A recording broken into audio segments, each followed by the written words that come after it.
दोस्तों, जैसा कि आप सब जानते हैं, अपने प्यारे भारत में हाइड्रोजन पावर प्लांट्स के जरिए अच्छी खासी बिजली का उत्पादन होता आ रहा है। जहां भी बड़ी बड़ी नदियां बहती हैं, वहां हमने मजबूत डैम बनाकर कई पावर प्लांट सेटअप किए हैं और वहीं से हमें भरपूर बिजली मिलती है। अब एक ताज़ा रिपोर्ट में खुलासा हुआ है कि भारत सरकार की सिर्फ एक सरकारी कंपनी 20 गीगावाट की क्षमता स्थापित करने वाली है और इसके लिए पूरे 1.2 ट्रिलियन रुपए खर्च होने जा रहे हैं। जी हाँ दोस्तों, ट्रिलियन, जबकि हमारी कुल इकोनॉमी अभी $4 ट्रिलियन के आसपास भी नहीं पहुंची है और इतने बड़े प्रोजेक्ट पर 1.2 ट्रिलियन रुपए लगने वाले हैं।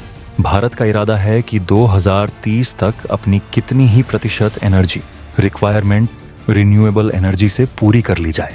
इसी प्रोजेक्ट के तहत लगभग 84,000 करोड़ रुपए खर्च होने का प्लान है।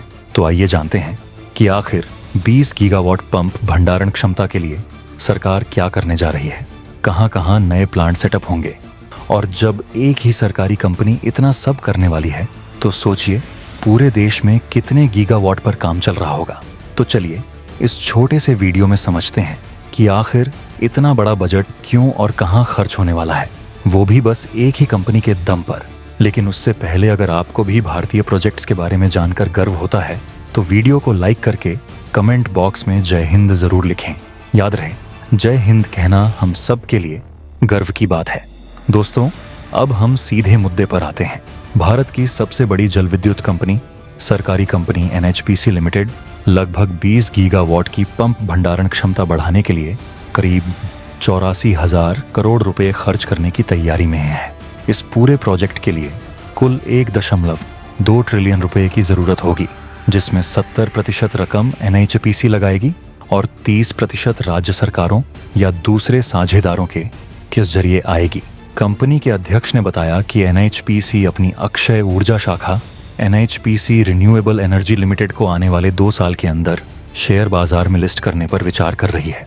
रिन्यूएबल ऊर्जा का मतलब ऐसी ऊर्जा है जो धरती को नुकसान नहीं पहुंचाती, जैसे पानी के प्रवाह से, सूरज की रोशनी से या हवा से बनने वाली बिजली। इस पंप स्टोरेज परियोजना में पानी को ऊपर ले जाकर रिजर्व किया जाता है और जरूरत पड़ने पर नीचे बहाकर बिजली बनाई जाती है। इसकी खासियत यह है कि इसमें कोयले की तरह धुआं और प्रदूषण नहीं होता। भारत अब पेट्रोल डीजल पर निर्भर नहीं रहना चाहता, इसलिए देश में बड़े स्तर पर सोलर पावर, विंड एनर्जी और ग्रीन हाइड्रोजन के प्रोजेक्ट भी तेजी से चल रहे हैं। हमारा राष्ट्रीय लक्ष्य है कि 2030 तक कम से कम 500 गीगावाट की रिन्यूएबल ऊर्जा क्षमता तैयार कर ली जाए। अंदाजा लगाइए, सिर्फ 20 गीगावाट की इस परियोजना में 1.2 ट्रिलियन रुपए लग रहे हैं तो 500 गीगावाट के लिए कितना बड़ा निवेश होगा। हालांकि यह सारा खर्च अकेले सरकार पर नहीं पड़ेगा।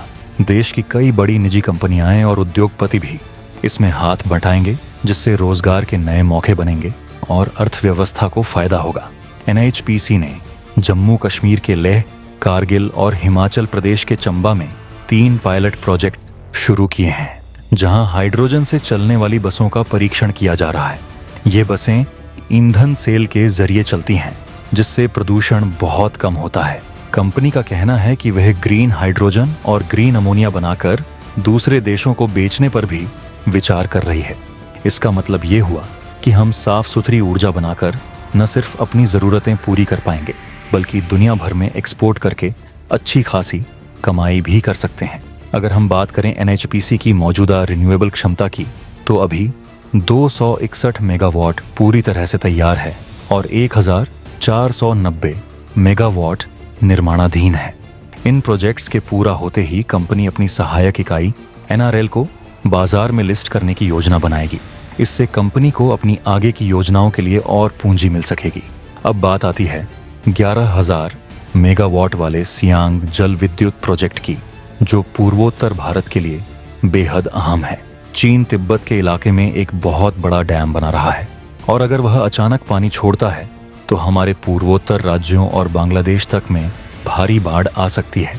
सियांग प्रोजेक्ट से उस पानी को रोका जा सकेगा और बाढ़ से बचाव होगा।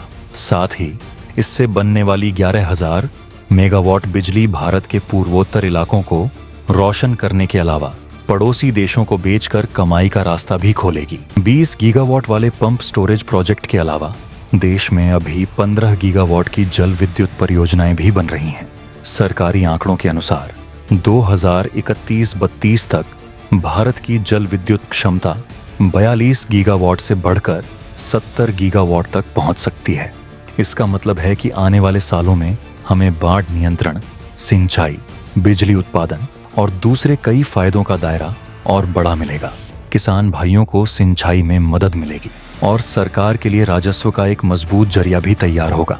सोचिए, जब बारिश बहुत ज्यादा होती है तो पानी खाली बहकर बाढ़ का रूप ले लेता है, लेकिन अगर उसी पानी को डैम में इकट्ठा कर लिया जाए तो न सिर्फ बाढ़ को टाला जा सकता है, बल्कि सूखे के दिनों में उसी पानी को इस्तेमाल करके खेती और पीने की जरूरतें पूरी की जा सकती हैं।